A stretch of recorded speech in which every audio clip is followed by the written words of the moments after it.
Hi dear friends, welcome back to my channel. Today I will show you how to fix Facebook Lite video option not showing problem. Okay, first of all go to your phone setting, scroll down and find app option.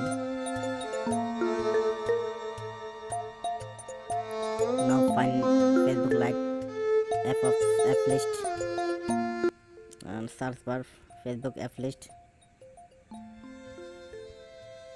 and tap on Facebook Lite option. Scroll down, then tap on storage and clear cache and clear data.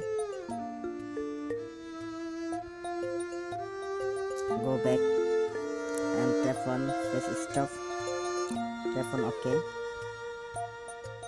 Go back and home screen, go to Play Store, then search bar option select,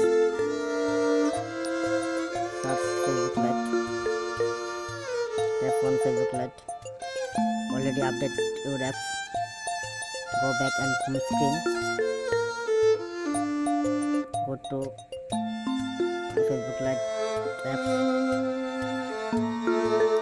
Finally your problem solved. Thanks for watching my video.